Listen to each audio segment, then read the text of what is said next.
Rock and roll. Ladies and gentlemen, welcome to the Source Material Comics Podcast.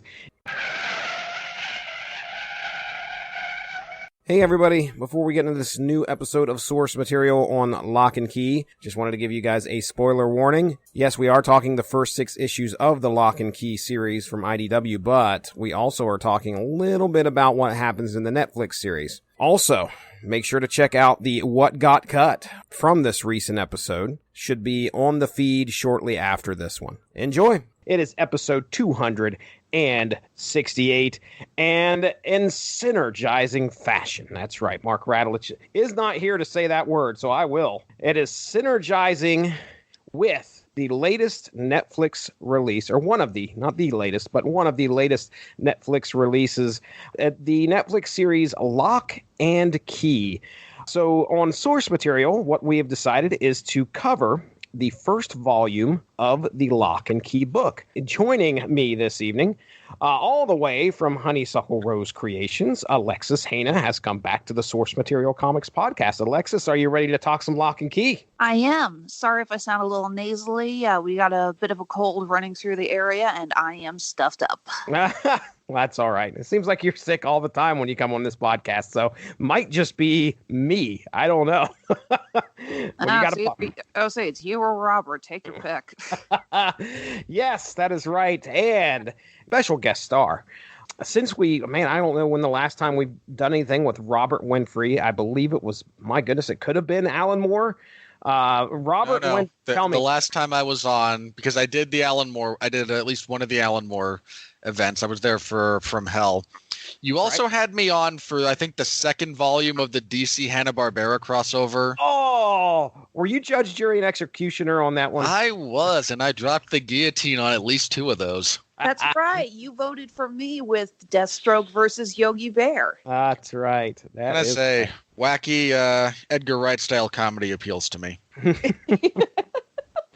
It's very rare that I hear or see Robert Winfree say, hey, I want to be on a show, and Lock and Key brought you out. I just kind of want to get an idea real quick as to why Lock and Key piqued your interest and why you wanted to come on here and talk about it.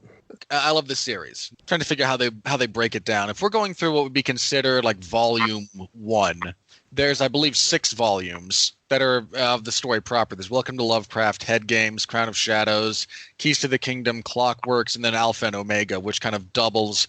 They're separated when you try to like search for them, but they double as they're like the same story. Then there's a series of one-shots that were released intermittently, and apparently there's another book scheduled to come out in the near future that's still dealing with Keyhouse. It might have already come out, but I'd have to double check. Is this the World War Key? Yeah, that's the one that's starting to come out now, and is my understanding is, again, it's a lot of like just ghost stories echoing throughout time, and how, again, Keyhouse has played a role in certain major issues. I'm a big fan of Joe Hill, which is the pen name for Joseph King, the oldest son, I believe, of Stephen King, who has gone out of his way to make sure that people don't know that he is related to Stephen King. He does not want to ride on his dad's coattails in any way, shape, or form. Yeah, his initial break, he really was, pen name, I want to make sure I can do this on my own merits. His identity broke in, I think, 2005, I believe.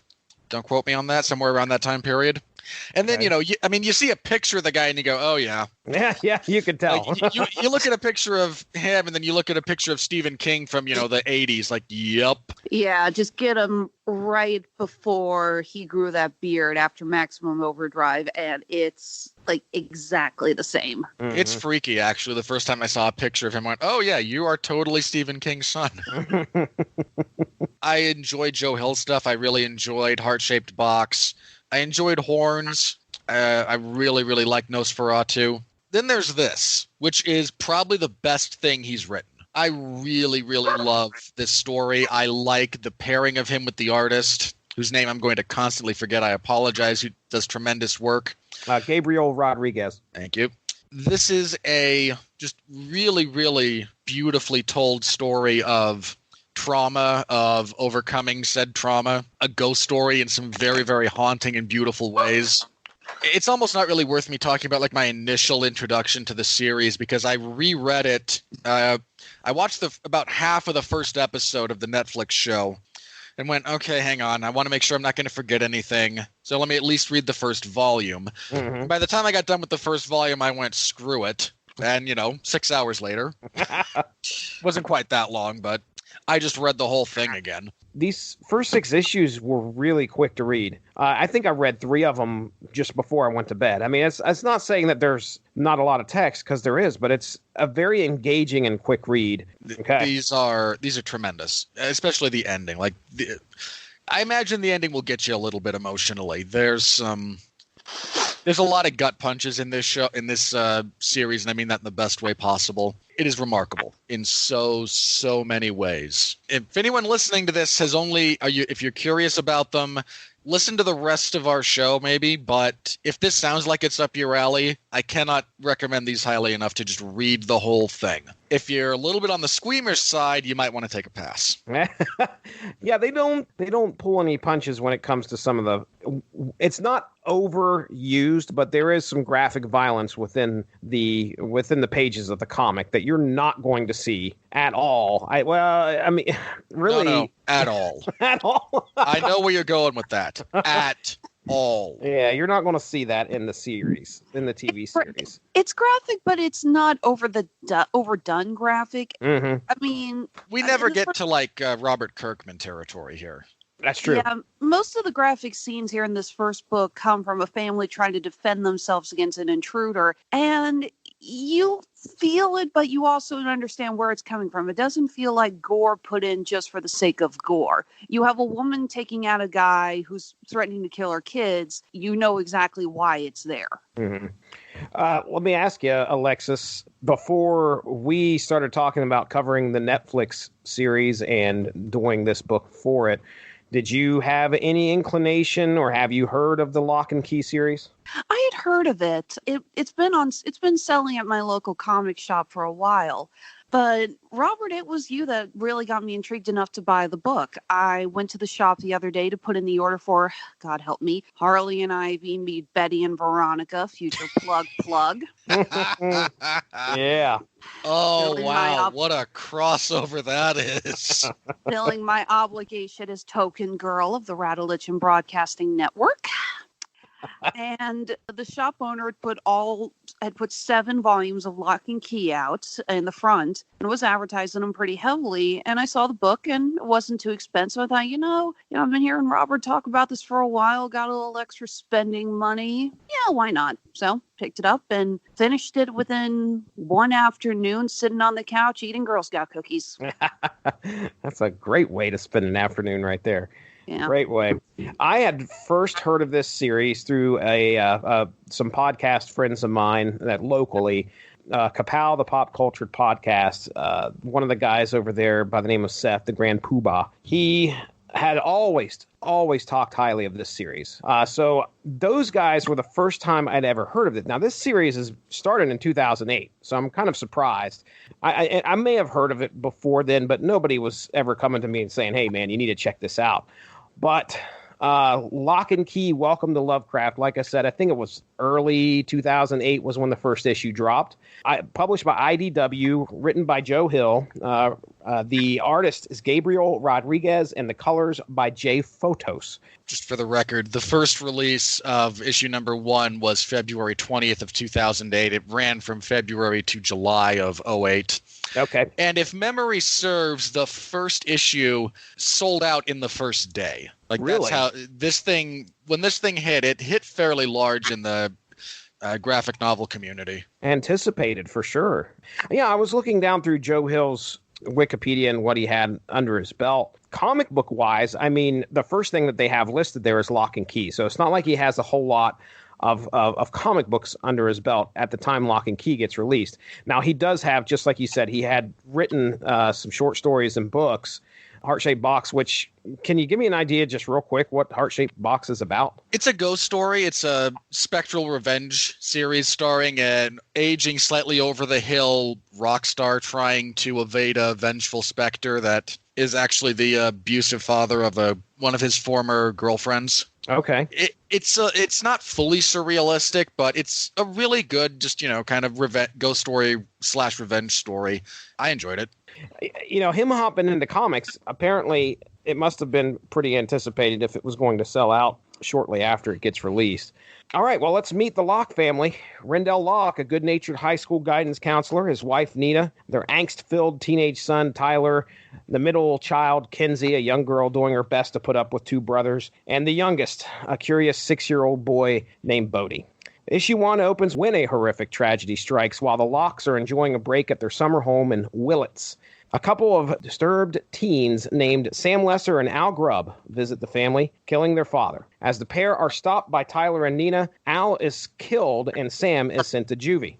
Trying to recover from these terrible events, Nina takes her family to Lovecraft, Massachusetts, in order to live at Keyhouse, the childhood home of her husband. The children are all trying to adjust to their new surroundings, but all is not as it seems at Keyhouse, as Bode quickly finds out after finding a peculiar key that opens a door, turning him into a ghost. And what of the impossible lady in the well who claims to be Bode's echo, manipulating him into giving her a key?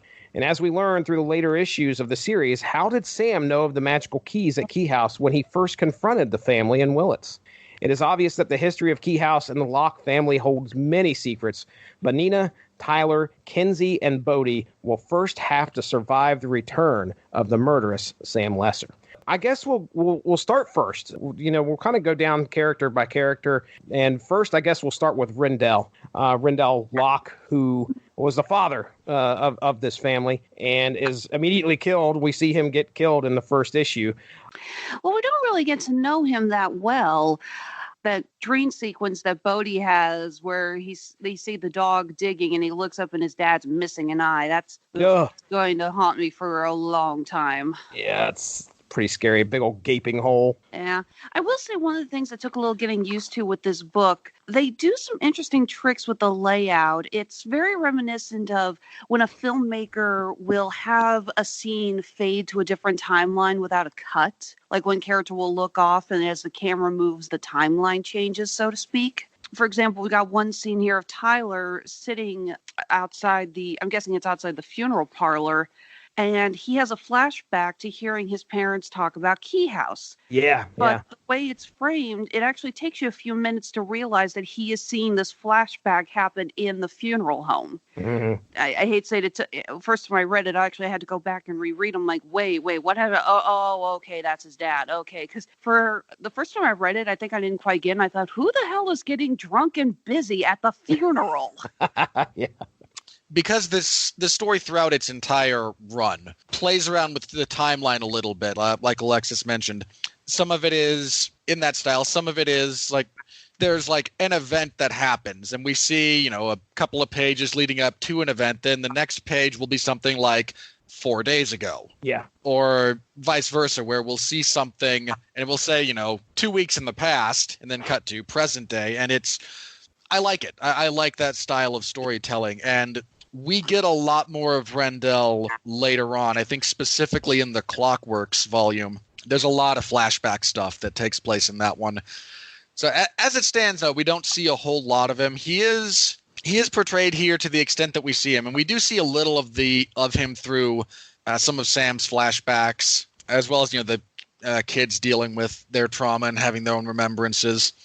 He is just kind of a decent guy all around. He's not perfect, but he works hard. If you go in to be a high school guidance counselor, you're either not qualified for anything else, or there's some part of you that is genuinely decent. In the case of Mr. Locke, he is certainly qualified to do other things. He seems like the father figure that you would, the typical father figure that you would expect. And I could imagine it had to have been tough for him to be that father. And we kind of see that just like you were talking about with Sam's flashback, where Tyler was, I think, got in trouble at school or something had happened to where he was having to deal with his dad at school. And of course, his dad, is his dad. He's trying to do what's best for his kid.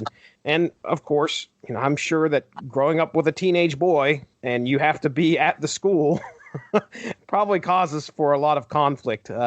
And I'm sure Tyler just hated that. But other than that, yeah, I mean, you don't get a whole lot of his backstory other than just, his interaction with his kids and Sam.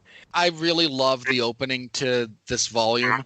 It's presented in a very almost like Tarantino-esque style of camera shot. No, it's a graphic novel, not a but we see we see Sam and Al. Grub is not a factor in any way, shape after this initial attack. Mm-hmm. Sam, however, plays a role for quite a bit longer. We see them come up, and we see one of them holding a gun behind his back, and the other's got a hatchet. And when Nina answers the door, we're given this very, very ominous perspective on things that if you just rotate yourself 180 degrees, you have no possible way of knowing is coming. And it's a really nice way to have set that up. I dug it. I know there's a technical term for this in the graphic novel world, and forgive me, I cannot remember what it is, but I dig the cinematography essentially that goes on in this series, basically from start to finish.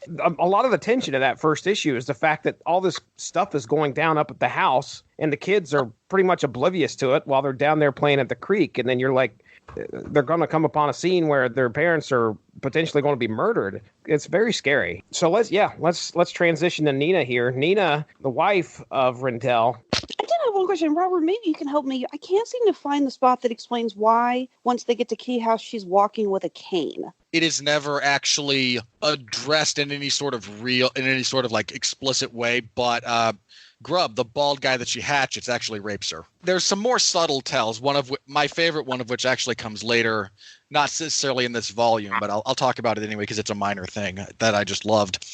First of all, when you see him coming out of that, there's a shot of him coming out of a back room after Sam has shot Rendell, and he's putting his pants back on, basically. Mm-hmm. The one that I think is a little bit better about this, and that it's both more readable and more heartbreaking, comes. Forgive me, I forget which volume set it's in. It might be Crown of Shadows, actually. There's this really just great shot of Nina is drinking heavily, and everyone kind of acknowledges a little bit after this point that Nina was always a bit of a drunk. But after, this kind of incident and trauma, hey, downward spirals, ain't they fun? There's this genuinely heartbreaking shot where you see Tyler, he's in the background, and Nina has just had a blow up at Kinsey, and I think him as well. I think it was Kinsey. He's in the background, kind of by this doorway leading out of the room where they are. And there's this bottle of booze in front of her, and Tyler just stops and says, we've talked a lot about what happened to Dad, but we never really talked about what happened to you. Mm. And her back is to him, so he can't see the face that she makes, and this clearly moves her. Next frame is him leaving. Next frame is him without not being there, and then the last one is her taking another giant swig from that bottle. So, again, we never get a lot of specifics about it, but whatever happened to her, yeah, she was assaulted pretty heavily there. Unless Grub hit Rendell with the axe, in that panel where he's coming out of the bedroom, the axe has got blood on it. I was looking, and it's funny you bring up the cane thing because I didn't even notice that, Alexis. I had no idea. But I remember seeing the axe plain as day, and I'm like, man, she had to have gotten pretty messed up. And you could see there's a bloody handprint on the back of the wall. She had to have gotten hit with that axe somewhere. I would have imagined. Yeah, if you look at the panel where right after she swings the axe into his head, you can see her dress being ripped up. You can see she's got, I don't know if they're cuts on her leg or if it's, just blood coming down her legs. Mm-hmm. So I did pick up on the cues about her being an alcoholic. I like the little touches where they talk about the wine cellar and, talking about the good wine getting sent to them. My father is a vinophile. He collects good wine. He considers himself like a moderate wine expert, I would say. So I think little touches like that are always really nice. She's dedicated to her children. Obviously, we see her fighting like hell when she and her brother-in-law get locked in the cellar or the wine cellar, whatever you want to call it, mm-hmm. and just how desperate she is to get out of there. But other than that, you don't really get a lot of hints about her as a mother. Mm-hmm. You get more of her later. She has a very compelling story arc. This is again, setting aside some of the supernatural elements, there's a lot of damaged people in this story, and it's a credit to all involved that is treated with respect and authenticity the way that it is. Nina does stuff that makes you want to put your head through a wall. Like, how can you be that stupid? At the same time, she does genuinely heroic things. So no one is all one or the other.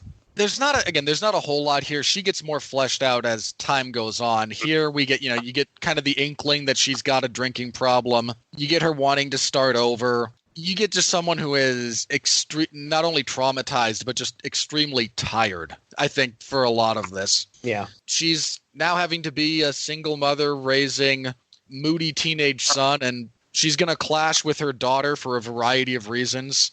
Mothers and teenage daughters, just historically, I don't know where they got the inspiration for them not being compatible.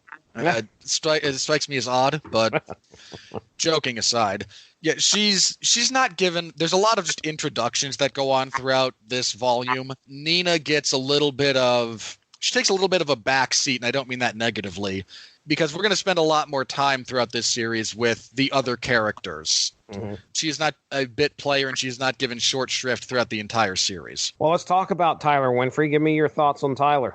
Tyler, throughout this volume, is a bit of an odd guy, and you can understand why. Tyler, throughout his entire arc, Tyler has a very good arc. We meet him here when he is sullen, withdrawn, for understandable reasons. I mean, this is not just a teenage edgelord because we're appealing to a demographic. He's dealing with some deep personal guilt related to what happened to his parents. He's dealing with having to be, for want of a better expression, the man of the house now.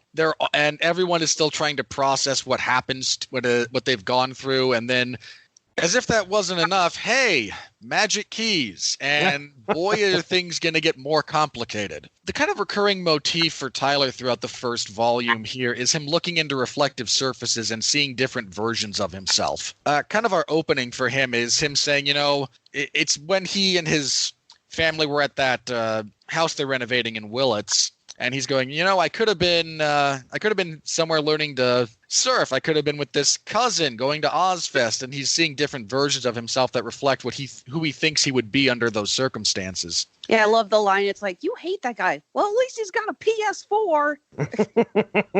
That is true. It's like I knew so many people like that growing up. It's like you're just the weirdest, most annoying person in the world, but damn, you got good video games. Yeah. And then the one that we stick with for a while for him is he sees himself after holding the gun after he has bludgeoned Sam in the face with that brick. Yeah. And again, it's an insight into him that he sees himself as this causer of disruption, as this bloody figure who has just wreaked havoc on his life at the moment. That is not his permanent image of himself. That does change as time goes on. Even throughout this series, this volume, he's a little bit different by the end of it. But it's a pretty good indicator of him being, again, sullen, withdrawn, a little bit moody. On the one hand, who can blame him? There's a degree of that is to be expected and normal. And he just kind of buries himself in physical work, which is something a lot of people do who have been through something traumatic. It's easier to stop thinking about too much other than what you're doing right now and to do stuff that is physically demanding as a means of coping and processing. And he has a hat that he wears a lot. Get used to that hat. Is it the A's hat? Yeah. The A's hat with the A's hat with the fish hook. With the fish hook on it. Yep. Forgive me. Do we get Tyler that flashback to where Tyler's in that moment of, teenager, I don't like my dad bit, says to Sam, if you ever kill your dad, would you do me a favor and kill mine too? I think that's in the Sam flashback, if I remember right. And we get a hint to that in the beginning when Sam says to Tyler, it's like, why I'm here, right? So because we do earlier see that body in the truck. That would be his old man. Mm-hmm. So Tyler, I'm sure at this point blames himself a good portion of himself for what happened. I guess one of the most moving moments that I saw happen with Tyler was when, I think it's near the end, I can't remember which issue it is, but Bode comes in, is talking to him, and I think Tyler's in the shed. Tyler is... Oh, yeah. He's on the verge, man, of he's looking up at a gun, and I'm pretty certain he's thinking of killing himself. And he has to talk himself out of it, which, that's really powerful. And, of course, Bode's worried about him as well. You really feel for this kid. I you can see that just he has this enormous weight on his shoulders that he has to try and carry around. Being, number one, his dad is gone. He blames himself for his dad being gone. And then number two, he's now the man of the family. This is the guy that his brother and sister are going to look up to. His mom's going to rely on. It's a lot of responsibility to put on somebody's shoulders. He's driven to the point where it's like, it's just almost too much. When Bode comes in to talk to him, Bode doesn't, he's worried about him, but he doesn't get that, like, this, if I'm not here right now, this whole thing maybe goes horribly in a different direction. You never know when people are struggling with that, what's going to be the thing that kind of brings them back. Sometimes it's the profound stuff. I heard a story once, about a guy who said that he had a extended family member, cousin maybe, who like called him up or messaged him or something and said, yeah, I'm really thinking about, I'm going to kill myself. And his response was, you can't do that yet. Tool's making a new album. And it might sound stupid, but it worked. Yeah. Yeah. You never know what's going to be that thing that someone who's struggling will kind of go, oh, wait, life isn't miserable. There's something to look forward to. And in this case, it was just his baby brother coming in and, saying, hey, it's going to be okay. Mm-hmm. Sometimes we don't want to hear about the weight of the world or what will happen to our family or our friends. We don't want to hear about what they're going to go through. We want to hear what's an optimistic little bright thing on the future that's worth hanging on to for. Mm-hmm. I've struggled with depression for myself for years. Sometimes it's like, yeah, I'm in a funk. And it's like, what makes me happy? Well, the new Wonder Woman movie looks cool, which it does. I really get the feeling that you guys are all, hitting the nails on the head, but I think a lot more of it is that he feels a lot of unfinished business, so to speak, with his dad. We see clearly that he doesn't get along with him and that they're obviously butting heads like crazy. It really just gets to me that he never got a chance to make amends with his dad before he died. So he's just there and going, I never got a chance to tell my dad that I actually really did love him and that I did care about him. And I think that hits him more than anything else, not just the guilt of that little joke he said to Sam, but the fact that he's terrified his father died thinking he didn't love him. When we first meet Tyler, he is wanting to be anywhere else other than with his family. Just get me the hell out of here. And then all of a sudden his, a big part of his family is no longer there. And I'm sure, that's another thing that just weighs down on him. Read the entire series. He has a genuinely great arc. I will say I think one of my favorite panels on this deal is actually dealing with Tyler. It's when he's in the shower. Bode is a ghost and he's finding all the family members and he goes through the water and it turns the water into ice and Bode's like, holy crap! That just killed me because we always hear jokes about in different media say it's like if you touching a ghost, they're always cold as hell. Mm-hmm. There's the line in Harry Potter about how he accidentally walks through Nearless Headless Nick and he feels like he just been bathed in ice cold water. So it's going, if a ghost went through a hot shower, it probably would turn it ice cold. Isn't there that one moment also when Bode's trying to tell him about the keys and he brushes him off very curtly and Bode's response is, well, you better get used to cold showers then. Yeah. Yes. That was great.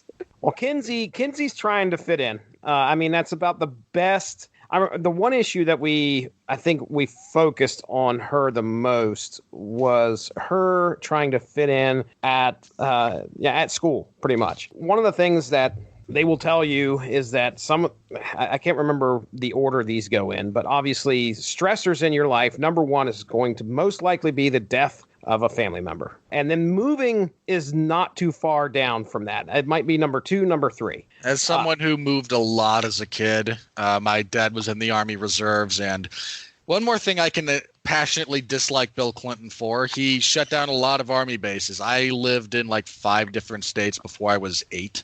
Were you changing schools that whole time as well? Not as much. By the time I got into elementary school, we wound up in just outside of Portland, actually, for about 5 years. That's an adjustment. Just moving and then trying to get into a school and make new friends, just trying to find a place to where you can actually fit. That's kind of what I've got here. Obviously, she is also dealing with the fact that her dad got killed when the tragedy goes down, she and takes Bode, climbs up the roof, hides behind a chimney so that she would not be seen. Well, first of all, how many times did they reuse that single shot of her holding Bode behind the chimney? That appeared so many times in this book. The second one that I remember is when Bode's a ghost. He floats in and he sees Kinsey almost in the exact same position that she was in on top of that roof, holding a pillow, clutching a pillow, just like she was with Bode. I think obviously the effect of that is to show you that clearly she goes back to that moment. When she's alone and she's by herself, that's what creeps into her head, is when everything went down, what she was doing at that time. This may sound weird, but I do feel probably the most for Kinsey out of all the kids in this. We see in the beginning that she's got her own style. She has, I'm supposing those are dreadlocks. Those are dreads. Yep. Yeah. She's got a lip piercing and eyebrow piercing. She's dressed in funky clothes. But when she moves, she says that she doesn't want people to stare at her because she doesn't want to be known as the tragic girl, the girl with the dead parent. She abandons everything about her identity to try to fit in because it's already hard enough being the new kid. The people are looking at her. She doesn't want it to make it even worse by people looking at her because they know what she's been through. Mm-hmm. At that age, identity is everything to a teenage girl. I speak from experience. And the idea of shedding all of that just so you can go through your average day without feeling like you've got the world staring at you it's heartbreaking. Just really hard to see her just give up on everything that she clearly loved because she is so traumatized and so scared about what's going to happen. The specific issue that that focused a lot on her adjustment to what was going on was when she actually made her first friend, because she beat her at track, I think. She was really withdrawn. I think she was almost like to the point where she just wanted to be invisible because she made a friend at the track meet. And then I think, if I remember correctly, like she was immediately like, hey, why don't you come over and hang out? And she extended her hand to shake her hand. I'm looking at the panels right now. This girl, I can't remember her name, I'm sorry, but she extends her hand to shake Kinsey's, and Kinsey like draws back and like takes off and doesn't even shake her hand. She basically rejects her offer to hang out.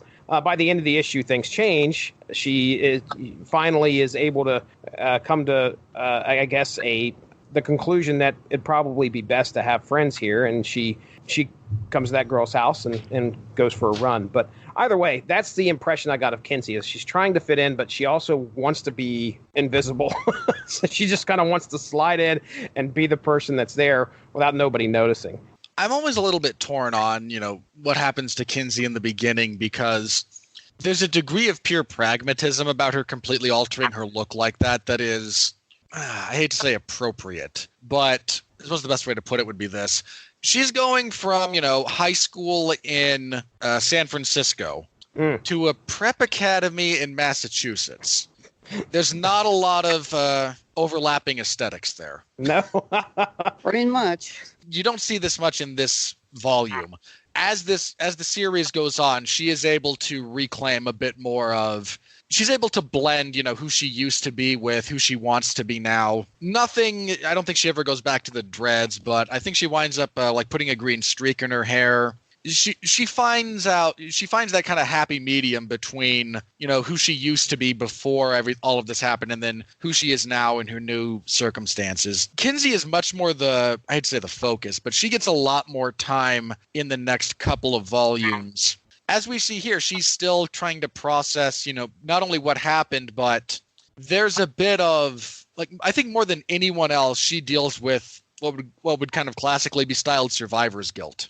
She saved her brother, but the fact that she couldn't do more, I think, kind of eats at her a little bit. That's why she keeps going back to that moment, not only because she's terrified, but also because, look what happened and what did you do? You hit on a roof. For some reason, I like the little detail where she discusses about how she left bruises on Bode's neck because she was holding him so tight. It's something that I don't think I've ever heard before, and it just kind of stuck with me, and I liked it. You can see some of the Stephen King influence in Joe Hill's writing, because that is a very Stephen King detail.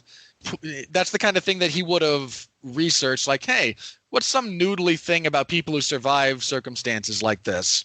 then being able to weave it into the story in a way that kind of sticks with you because it's something that, a person would fixate on. And then because they're fixating on it, it winds up sticking with you. Let's go ahead. We'll move on. Unless there's anything else about Kinsey, we'll move on to Bode. Oh, Bode. Bode's an odd character throughout a lot of this volume. I really can't stress this enough. All of these characters get a lot more fleshed out as the series progresses. Bode's in an interesting position where he knows what happened in a very kind of academic sense. We, the readers, not only do we see more of it, but most of us are of a maturity level to understand a lot more what actually happened. Bode knows what happened, but he's, as kids are wont to do, he's not really internalizing it the same way. Processing it's different. Well, not that surprising. I mean, think about the funerals we went to when we were Bode's age. We were just, we were probably all just sitting there going, okay, I'm bored. I hate wearing these uncomfortable shoes. Can we go now? Yeah. You're just too young to understand the concept of death. And that's fine. I don't think you should have to understand the concept of, death and surrender at that young of an age. I'll tell you guys about, with my dad passing last year, the hardest thing as a parent when that happens, obviously telling your kids that it happened is rough. But the next thing is you have to make a decision as to whether you're going to take the kids to like the viewing or are they old enough? Now, I struggled with that. A lot of people are very quick to say, especially I have my mom's husband, my stepdad was just like, the sooner you get them to deal with something like that, probably the better. So I took all three of my children to my dad's viewing, and the one I paid attention to the most was obviously the youngest because I wanted to see how he would process something like that. And just to see what his reaction was, because obviously if it was extremely traumatizing or something like that, I wanted to get him away from the situation as soon as possible. I just saw what you're kind of describing there, Alexis, immediately. It was kind of like a sense of wonder. Like, obviously he had never seen somebody who had passed away. Was it open casket? Yeah. Okay. Yeah. He was very curious about everything, but then shortly afterwards, it was just like you said. He's like, okay, I'm ready to go. I can't remember. I think we took him to the funeral, and it was kind of tough to get him to sit still for a little bit. He was 5, going on 6. But like you said, it's different. It's different for kids, especially that young. Obviously, we're going to process it and handle things differently, and them. It's for younger kids. It's just completely like, okay, get me out of this, this suit. Get me out of these shoes. I want to run. I want to get out of here. What's everybody crying for? But go ahead, Winfree. What was you going to say, man? Kids that young, they process things differently, and they are, in a lot of ways, a lot more resilient than you become as an adult. In some ways, don't get me wrong, there are certain ways that, adults process things and are significantly more resilient than children are. But the reverse is true as well. Kids, they tend to bounce back a little bit faster and in a little bit different ways than those of us who have, lived longer and have our brains developed differently and have our own extended baggage.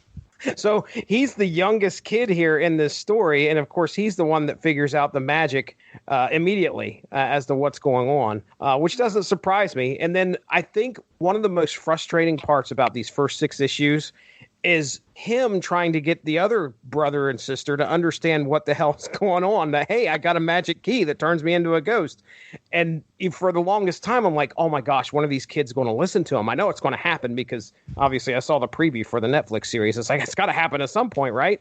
What you need to understand, ladies and gentlemen, is that these first 6 issues you're going to get that pretty much in the first episode of your Lock and Key series. So go ahead. For what it's worth, the Netflix series draws primarily from stuff from the first 3 volumes. So Welcome to Lovecraft, Head Games, and Crown of Shadows. Bode in this volume runs a little bit close to annoying kid territory for me. He never quite gets there, and it's certainly never with him gets to the point that I'm kind of like, God, just go away.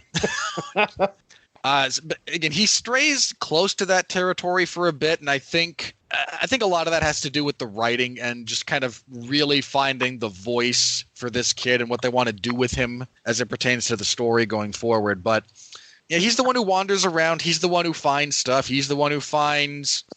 I don't know how I want to refer to the character. Is she? Are we talking about the lady in the well? Yeah, I'm just gonna say it again. This is in the Netflix series, so if you've seen that, this isn't a giant spoiler. Yeah, that is a character by the name of Lucas Caravaggio, whose nickname is Dodge. But he's the one that finds that finds Lucas stuck in the well.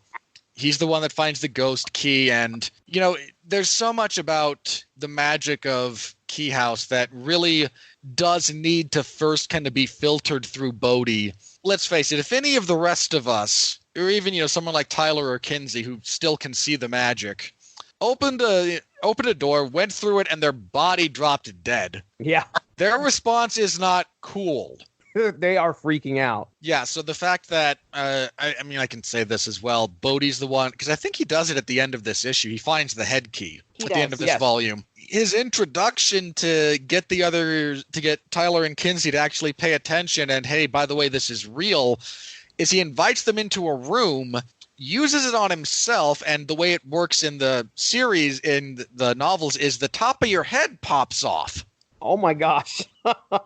So he's looking like, imagine if you've ever seen someone who's had their brain removed for like an autopsy. Like that's what it looks like. Like that open top of the head. Well, congratulations. I think you just freaked out my dogs. Oh my goodness. I'm going upstairs. Sorry, guys. Oh, you're all right. You're all right. But yeah, so again, if you stick this key in the back of your neck, turn it, and the top of your head pops off, your response isn't probably going to be, well, that's cool. Yeah, that's neat. Neato.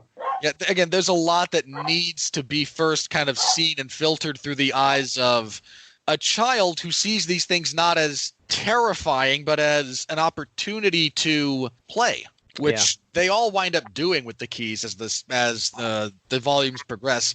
They use them to combat, dodge. They also use them to just have fun. That is probably one of the upsides of being moved to this huge house. If you were moving and given this large of a playground, pretty much, I remember when it was, I think it was my stepmom's sister. Anyway, they had moved into this house and I got to help them move. And I was a pretty young age. I was probably, 11 or 12 when I helped them move. But this house was huge. And I think one of the most fun times I ever had was exploring this house as we moved things in there. It was old. I remember going upstairs in the attic and finding old newspapers from when the first atomic tests were done. And I just thought it was amazing to see all this history around me. So I kind of identified with that with these kids who were moving there, and they get to go and just explore. Not gonna lie, Bode does get what I think is one of the more awkward panels when he finds the ghost key. It took me forever to notice that he was looking back and saw that thing glittering, I don't know, on top of the door frame opposite him. Longest time I was like, what, did that thing fall off of the sword that he was trying to get? It was, I'm sorry, that panel really did drive me nuts.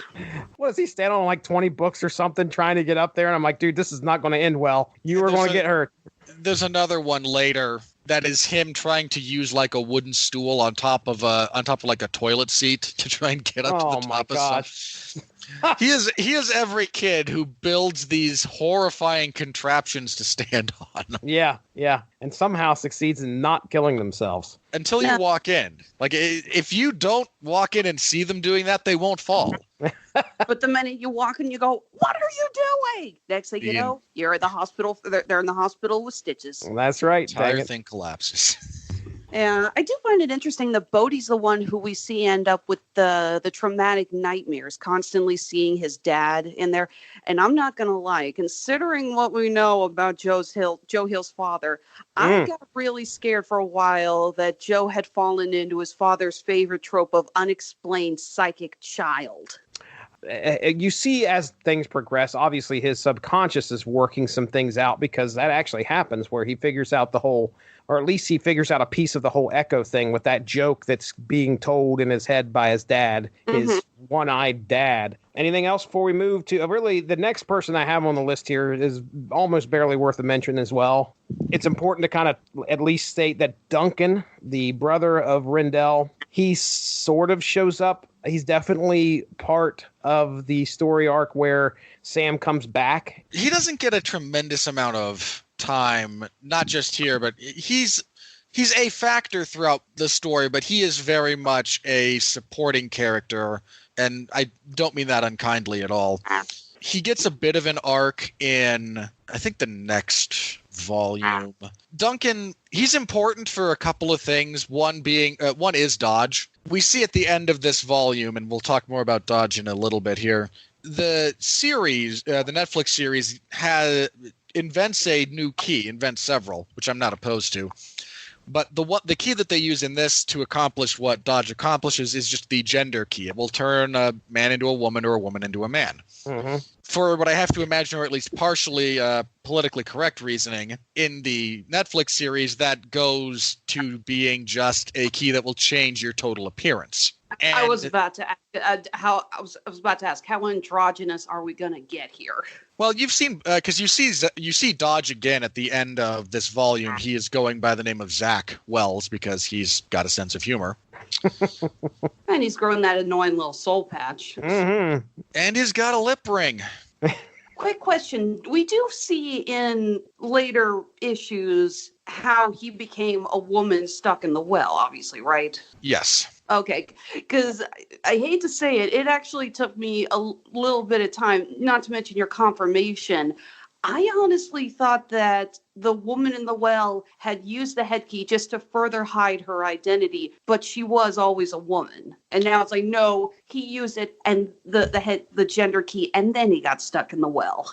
In this instance, yeah, Dodge is stuck down there, but he used the gender key incidentally, and it does kind of pertain to how he got down there. I'll leave it at that. Okay. He's important to the Duncan narrative because when he is a boy again, he is again a teenager going to that same high school, which is about the same age he was when Duncan first encountered him when Lucas and when Dodge and Rendell were the same age. You know, I never caught it before. Lucas is in the Tempest photo. Yep. Yeah. You know, going back to Bode, who we were discussing before we got off on a crazy tangent there. Again, talking about this kid's innocence, laughs is not the right term, but it just kind of does make me chuckle, the scene where he gets the death key and he's like, look, I'll show it to you to Kinsey. And as far as he knows, he's just playing dead. Yeah, that is such a great scene. And it's killing me because I'm sitting there knowing that in Kinsey's head, she's thinking, you sick son of a bitch, what is wrong with you? Do this again and I'll kill you for real. Yeah, Man, exactly. That was honestly like, you know, one of my biggest things is like, come on. I mean, Bodie's got to show him now. Bodie's going to show him now. And no matter what he tried to tell his brother and sister, they just, they shrugged it off. They thought, oh, you know, it's Bode being Bode. Let's play Whack-A-Bode. You know, they didn't believe what he was saying. That's true in a lot of sense when it comes to, it's kind of like almost a trope anymore where you see them, kids come to you and the adults kind of shrug them off, or the older kids kind of shrug them off. And I mean, I see that with my own kids. My kids will come and say something and I'll just, oh, okay, very cool. I don't know. Maybe they do see somebody that they're talking to in their bedroom at night. I have no idea. No, that's not happening in my house. But, you know, but yes, that was probably the one thing out of these first 6 issues. I'm just like, come on, these kids have got to come together and start checking out these keys. And really, you know, we only get like, Bode brings up like, I think the death key, and then I can't remember if he knows about the anywhere. Yes, he finds the anywhere key. And then he finds the head key. So there's 3 keys. I know we see and then we do have the gender key, but he has no part of that. I think Dodge just has that one. Yeah, he just it was in the little satchel around. Yeah, he's got a few that he has with him. I was just going to ask this. Maybe this is just from growing up in the Midwest. What kind of a name is Bode? I would never have pronounced it like that when I would have seen it. I only knew to pronounce it because I saw the trailer for the Netflix series before I started this. I think I've heard that name once, and I thought it was like a nickname. What kind? Have you guys ever known anyone with the name Bode? I know no Bodies. Did you say you do? Yep. Oh wow. Really? It must be more of a Western thing. Okay. Yeah, I saw that and went, oh, Bode. Okay. Rendell is another one that that's pretty unique to me. I do know somebody spells it Nina, but goes by Nina instead of Nina. So, well, Alexis, did you have anything to say on Duncan? If not, you're more than welcome to start our conversation about Sam. I did like the scene of Duncan trying to talk to the mom in the wine cellar, and he's trying to get her to admit that she drinks too much. Again, it didn't come across too strong that she was an alcoholic at first, but again, I grew up with venophiles. I'm sorry, I need to clarify here. My parents are not alcoholics. Okay. But I can count on one hand the amount of times both my parents have been drunk in my life. But they love good alcohol. My dad, like I said, he considers himself a moderate wine enthusiast. We have a little mini wine cellar, which is to say my dad took over the closet in the basement. He turned it into his own makeshift wine cellar. Nice. And anytime I'm getting wine to serve, I always call him like, hey, what goes good with blah-de-blah? What would you serve with blah-de-blah? So it doesn't quite get me yet that she's a full-on alcoholic, but you do get the sense of the drinking problem when Duncan's trying to talk to her, and you have him say, under his lines like, Jesus, grow some balls or something like that. That there is a great scene. That kind of speaks to his character, which is great. Sam Lesser, though, oh boy. All right. I'm just going to start off by saying this. Whoever decided how he was going to be drawn after he got his face smashed in repeatedly with a brick, for once, held back too much. It's just it's all scars and I think like one missing tooth. And I'm like, well... I'm sorry. I saw them like, okay, I know I'm not exactly an expert on forensics here, but I'm pretty sure that if you get your face hit repeatedly with a blunt force brick like that, you're going to look more like that one character from Preacher. Mm-hmm. No, Arseface. Yes. Oh man. Yeah, he should be missing an eye. He should have his nose completely disfigured. Then I think for me the big one's the nose. Like you can explain away a lot of the others. I even would have accepted a scene where you see him like in jail putting in a bridge to replace to kind of restore shape to his face. But there's no way they were going to spring for really fixing that guy's nose back the way it was. Like they would unbreak it kind of thing, but they're not putting a lot of effort into that. No. You see clearly that his family doesn't have a lot of money. His parents are, for the lack of better words, pure white trash. Whatever medical care he got was purely on the taxpayer dime, and yeah, he is not getting a new nose. Mm-mm. I'm guessing that they just did that because they wanted to make sure he was more identifiable to the readers. Like they were worried that if they disfigured him too much, maybe people wouldn't recognize him when they got to the later chapters. Could be. Could also be that our perspective on the damage Tyler inflicts is not accurate to reality. He still gets hit in the face with a brick. Like, that's a bad day. Why is it that his design, face-wise, even before he gets all the stitches and everything, he just freaks me out? There's something about the way he is drawn. It's very unsettling. Maybe it's just the mouth, how it's longer across the face. It's creepy. From an aesthetic design, there's a couple of things that are done to deliberately freak you out. One of them is the mouth. In the vast majority of people, the corners of your mouth, when it's at rest, actually line up perfectly with the centers of your irises. There's a straight line you can draw between the two of them. Yeah, I remember learning about that in one of my drawing classes when we had to do self-portraits. And his are not. No.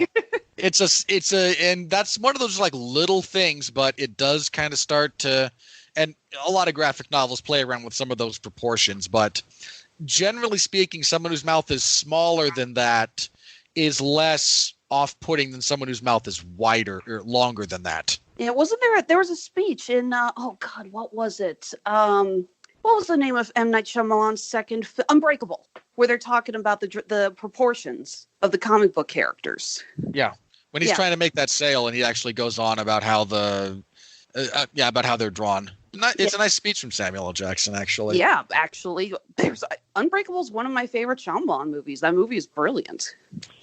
The other thing that Sam has going for him is kind of like the Steve Buscemi eyes. Yes. If we're talking about proportion to his face, like they're a little bug-eyed. He also just, and this goes to more than just the face, his posture, everything about him gives off that weird kid vibe. Oh, yeah. He screams damaged goods even before. Yes.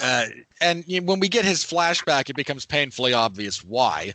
He's a very intelligent kid. I think they mentioned he pulls like double 600s or so on his SATs. Mm-hmm. He's very, very bright. But his parents are divorced, which is always a rough thing under the best of circumstances. His mother is at best neglectful. His father is outright abusive.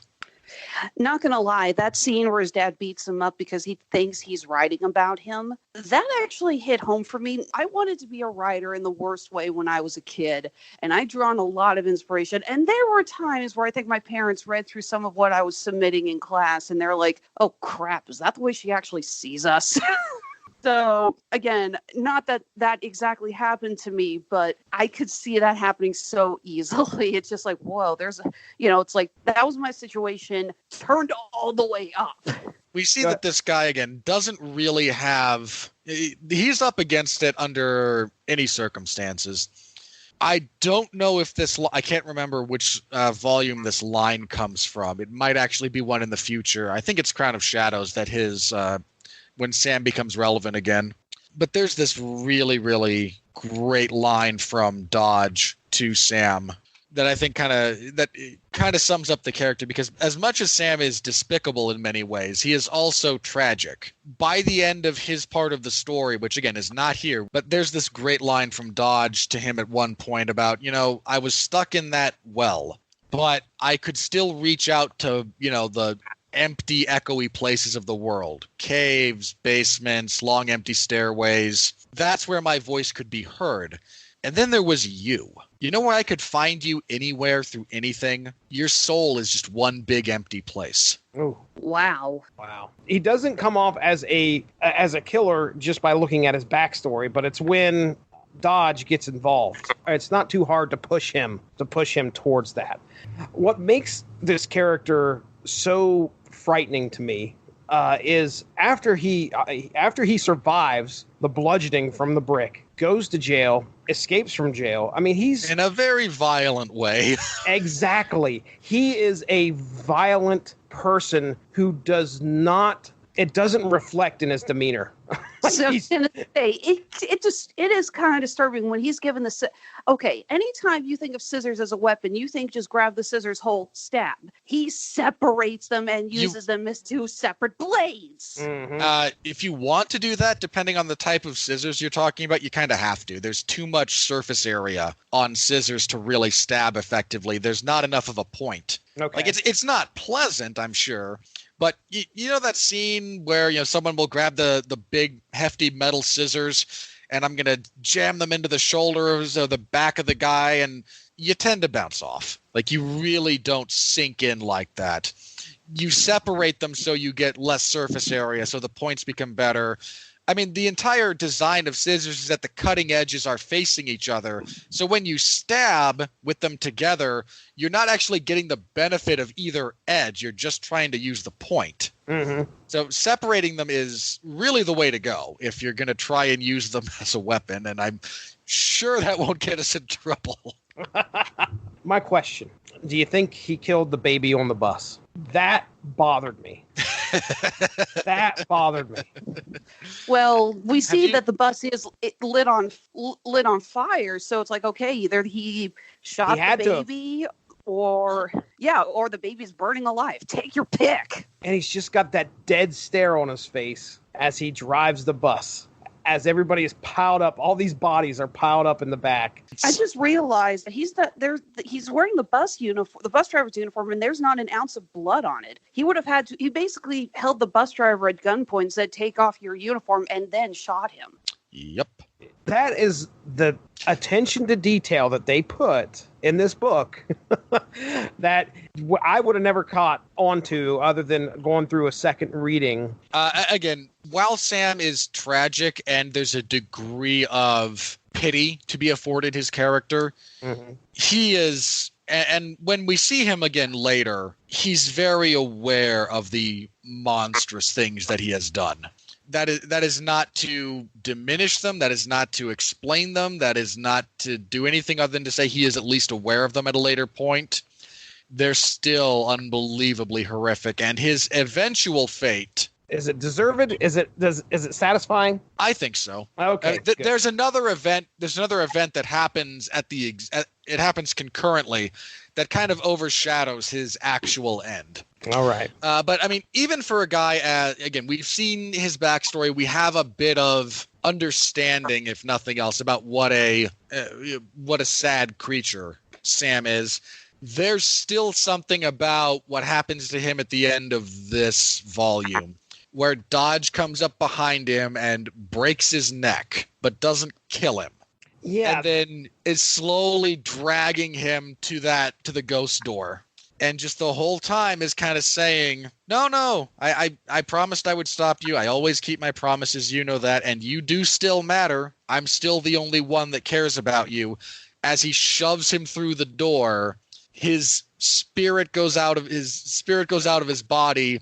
And when the authorities arrive, they take the physical thing away because it's a broken neck. Yeah.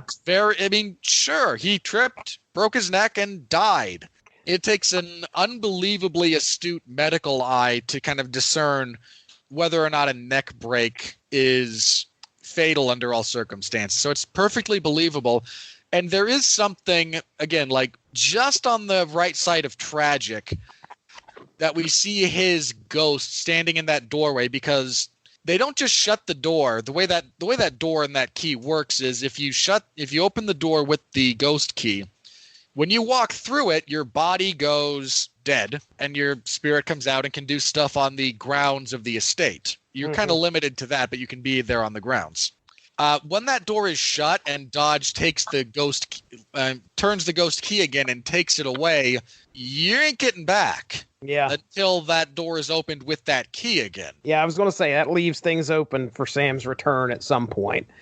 So, yeah. I can say this because it's not really much of a spoiler.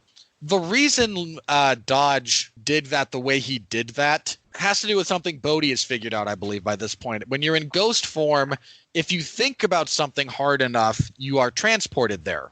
Dodge did this to Sam with the plan of further manipulating him because he knows the Omega key is on the ground. And if you're a ghost, hey, you can just think about it hard enough, then you can tell me where it is. Yeah, because we have the scene when Bode is saying, okay, I have to find the anywhere key. And he keeps going to Kinsey and he's like, okay, why do I keep coming back here? She doesn't have it. And then he suddenly realizes, oh, crap, it's in her bracelet. Yep. Poor Sam Lesser. Well, since we've been talking about Dodge, we've talked a lot about Dodge here already. I called her the Lady in the Well, which did we get Dodge in this first 6? I can't remember if we got a name for them. I don't Probably think so. not. Okay. All right. I just knew her as the Lady in the Well. I mean, at the end, what was he going by? Zach? When he comes back, yeah, he says he goes by the name of Zach Wells. Okay. Yeah. All right. So what you can't make yourself laugh. I love the scene where Dodge first comes out of the well. When she's all in silhouette behind Bode. Oh my God. Horror movie posters wish they would get something that terrifying. Mm-hmm. Yeah, she's been kind of picking at Bode, encouraging him, manipulating him. Even tells Bode at one point, no, I can't climb out of the well. That's physically impossible. And then there's that scene.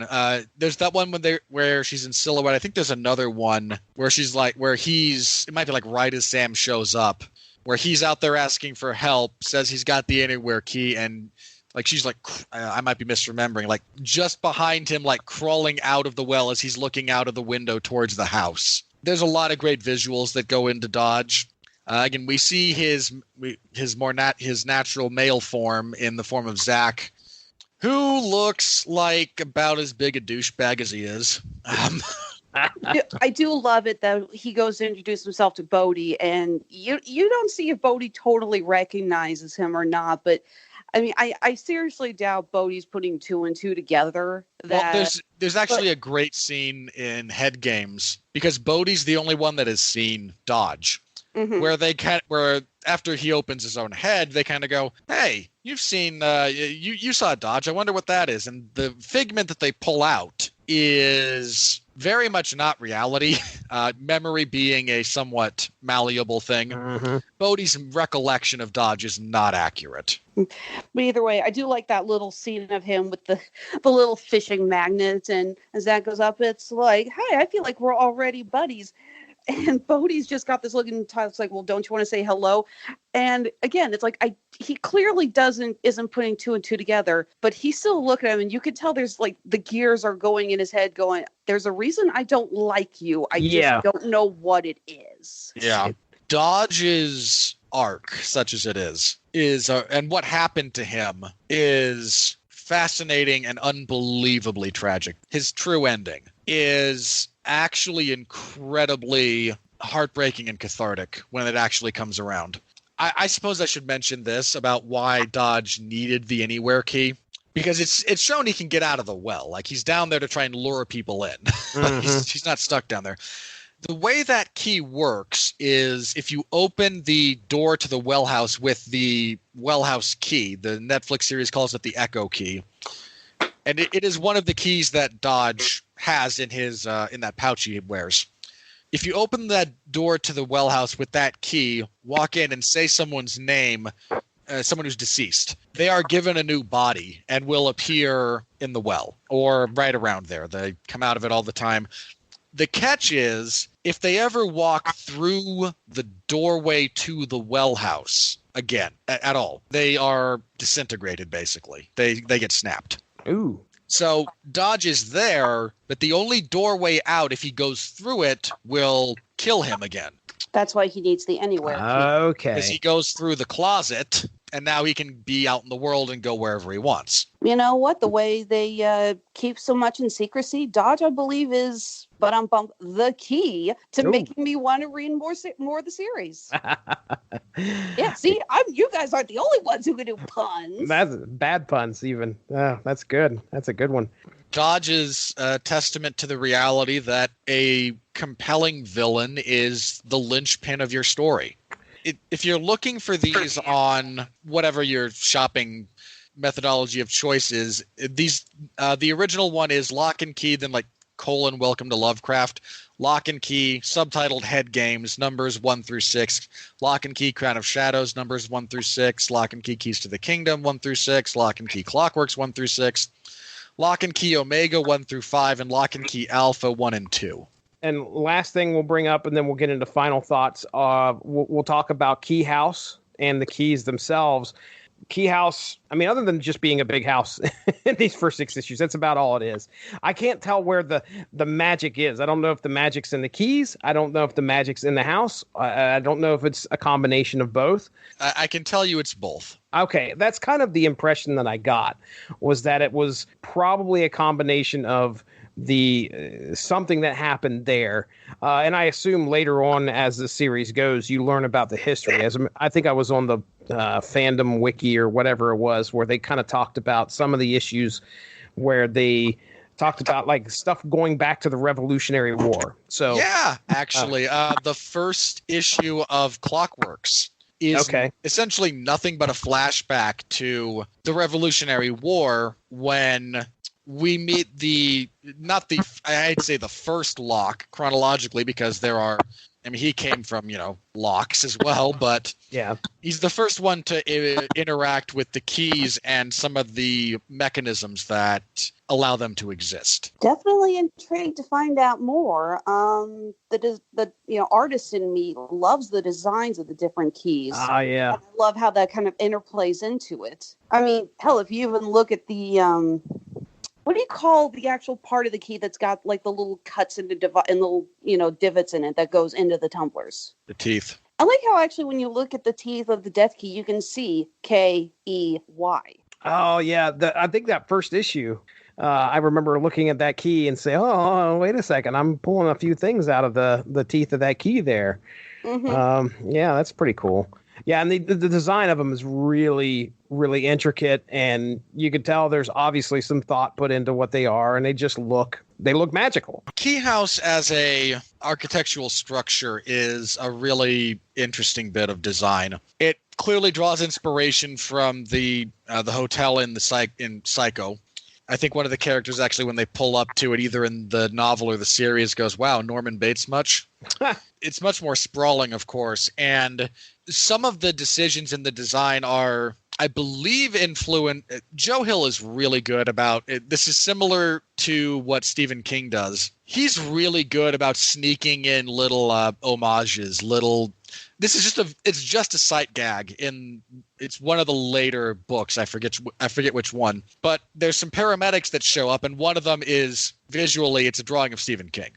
Nice. As an homage to the fact that King is always in all of the projects if you've ever seen a Stephen King movie or miniseries or whatnot, he's in it. Yeah, I was going to say, he's playing a cameo. Part. In all honesty, my favorite cameo he's probably done was the one from It Chapter 2, where he's the grouchy old pawnbroker and gets to essentially cuss out the analog for himself. Oh, wow. My personal favorite is Maximum Overdrive when he gets called an asshole by an ATM. That's a good one.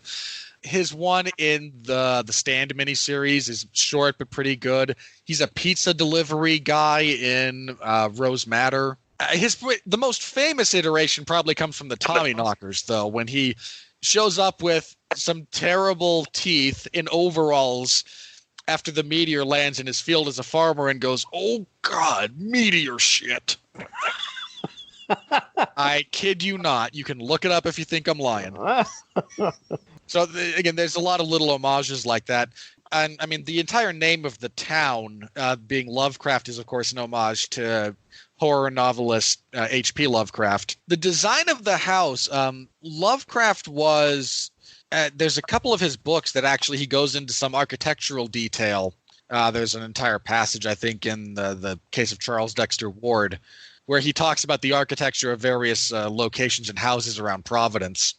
I think he draws a little bit from that as well when it comes to the design of the house, as well as just, what a large manor estate would look like if it was built in, the late 1700s. It's huge. I mean, just imagine, ladies and gentlemen, what are we talking? How many stories? 5? I think 3 or 4 at a minimum. It's probably like 3 above, 1 basement. I mean, with a few that might have like a 5th for like tower lookouts or stuff. Mm-hmm.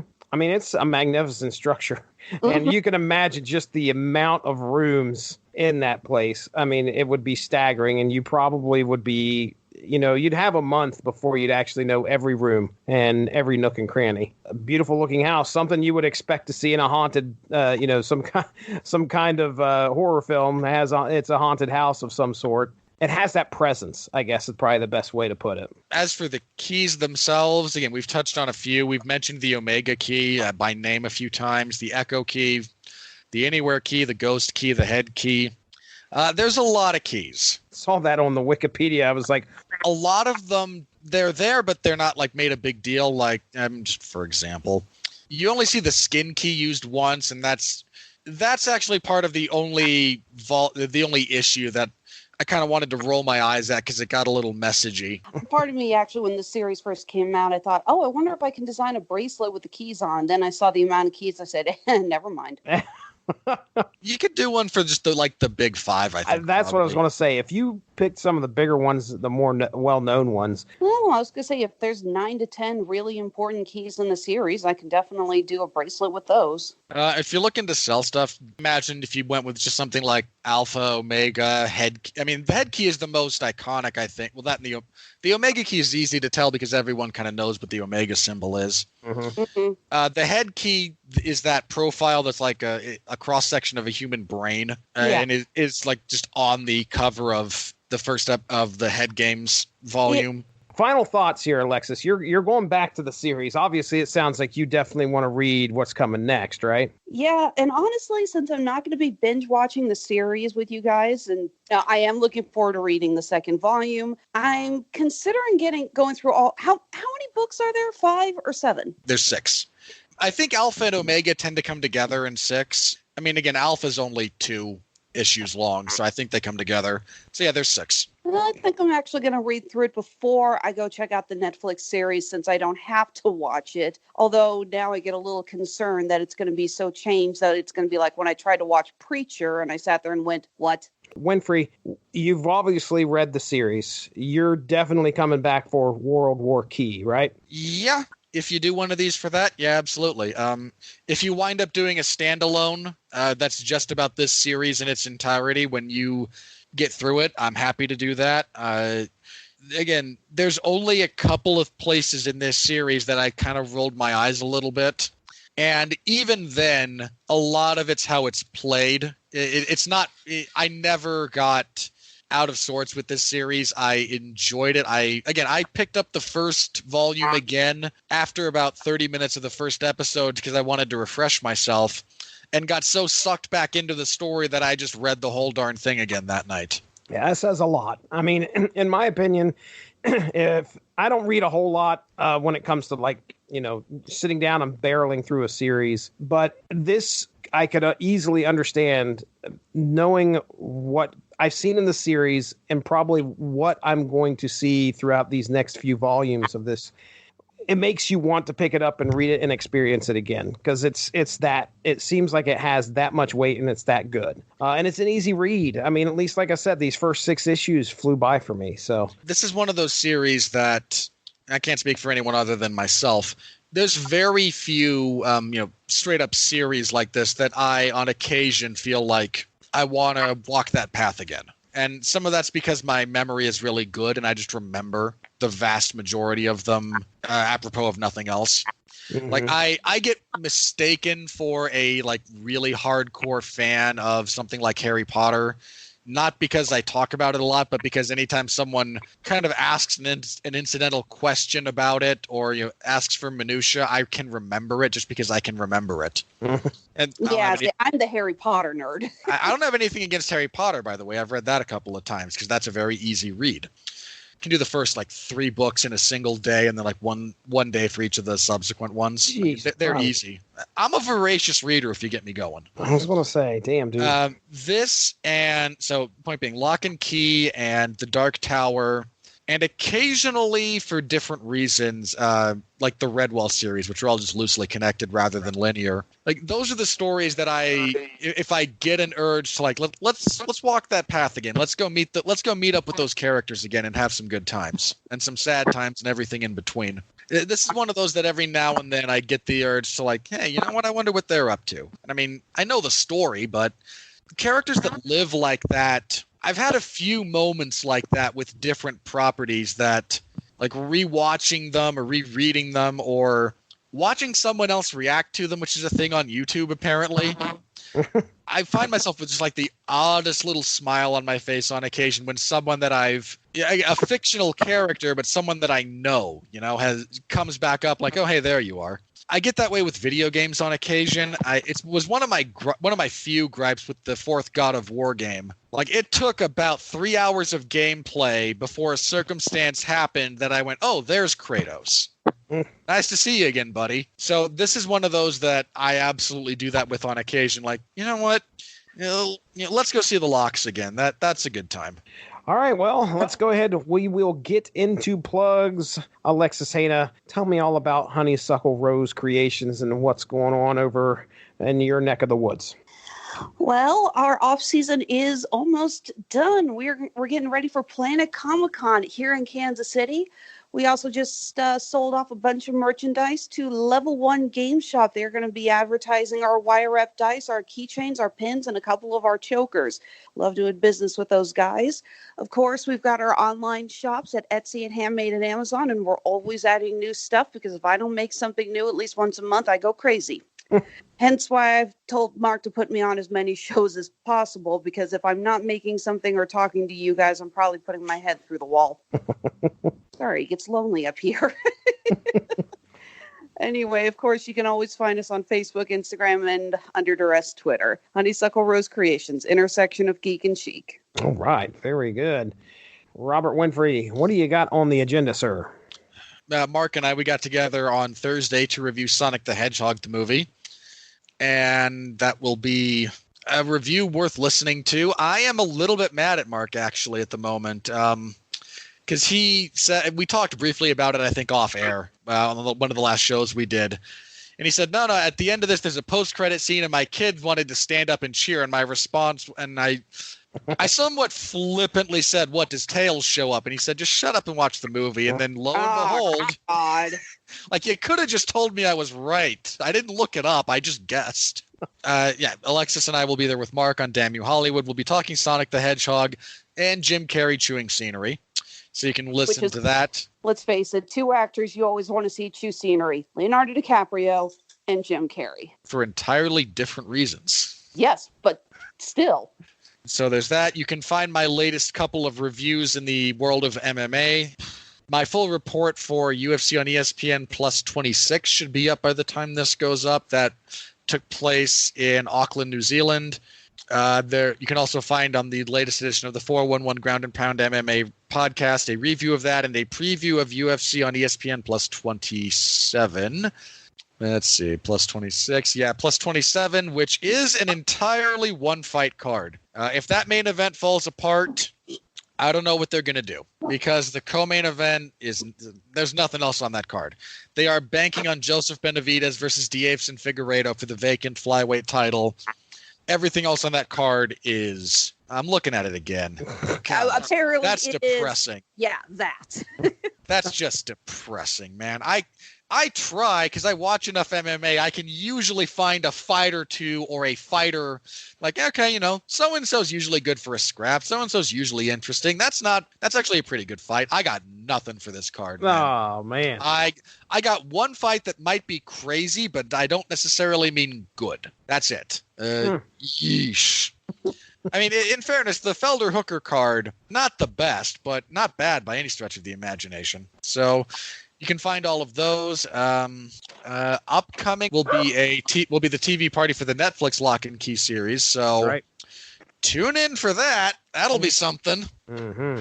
I try not to get mad all that often. It's just a waste of energy. But this series, man, this one got my goat a little bit. That's why I said I'm sitting out of this one. You get to have the soapbox all to yourself. I think that'll do it for me. So, as always, thanks for having me. I don't come on here often. I just, between scheduling and, my the schedule that Mark sets, let me put it like that, my inclination to a lot of those is to run the other way. Mm-hmm. But when my schedule lines up and we're talking about stuff that I'm familiar with, usually in a good light, though occasionally in a negative one, I'm happy to be here and happy to, annoy your listeners a little bit. Well, I'm glad you got to get on here, Winfree. And Alexis, of course, you are always welcome here on the Source Material Comics podcast. Look forward to talking to you again. What's the next one we're doing again? I know you're so excited about it, Alexis. Thank you, Jesse. Mark's going to make you say it 5 different times. Yeah. Harley and Ivy meet Betty and Veronica. I love it. All right. I'm going to need like 20 extra chocolate milkshakes just to get through that. Hey, have one on hand. I hear any Betty. I hear any slurping. I have the edit. Post. Well, I'll fix it in post. So, yeah, Metal Hammer of Doom coming up on Wednesday's Demons and Wizards 3. And then we have the TV party tonight for Green Eggs and Ham on the 27th. All right. Well, for Robert Winfree, for Alexis Hejna, I'm Jesse Starcher. We'll be catching you next time on the Source Material Comics podcast. Have a good one. Bye-bye. Thank you very much for joining us. Do not forget to subscribe to our new home by punching in W2M Network on just about any podcast platform to get all of our content into your audio feed. Also, give a like to the Rattlich in Broadcasting Network and W2Mnet.com Facebook page in order to stay on top of everything that we have to offer. If you'd like to follow the Source Material Podcast on social media, just follow at SourceMattCast on Twitter, and we are on Facebook at Source Material Comics Podcast. If you enjoyed what you heard, please feel free to share. We look forward to entertaining you again soon. My parents have never beat me up. With a bottle of wine right over the head. Yeah, absolutely. Hey, look, it's a great bottle of Chardonnay. Conk. Robert, you're making me start to think twice about ever sending you Taika Waititi stuff. He'll be sending you half scissors. The only thing of Waititi's I want is a voodoo doll that actually works. Although what well house has a closet? A fancy one. That is the closet of convenience, okay? Yeah. Well, speaking of wells, high five. Thanks, man. Did you just pull a DDP into a self high five? I did, sir. It's actually nice to have something come up and I don't have to say, well, I have to review it. I don't know what that's like. Yeah, I know. It's rare. Wow, yeah, we got sidetracked there. Damn it, Disney. We'll fix it in post. Oh, wait, this is actually the one show that has a post-production. I can't make the joke. Hey, look, I've been led to believe that love is love, right? Who am I to judge? A normal person. I reserve the right to judge a little bit here and there, okay? Full theater. Now, I don't go to the movies very often, but it was a full theater, and the theater had reclining seats. I felt very awkward laying beside a man watching a movie. It'll be a fun story. Say fun one more time. You might convince yourself. Well, what can I say? I have to fulfill my obligation as the only person that Mark hired who doesn't have a Y chromosome. Either way. I'm the only person that really can't stand Billie Eilish. No. I'm sorry, she has talent, but every song she sings reminds me of the depressing student films I had to edit in college. She's like a skinny goth Adele. Like, I don't need that in my life. The first time I heard Bad Guy, I thought to myself, so this is what happens if you liquefy Tim Burton and squeeze him out through a toothpaste tube. Yep. Well, we'll be talking more about that on TV Party Tonight tomorrow. Everything. How's that for your time travel, Mark Rattlich? I just beat Sonic Mania a couple days ago. I think it was Saturday. Now, when I say beat it, I just finally got to the last boss and beat it. I didn't have all the Chaos emeralds. Don't make me smack you, man.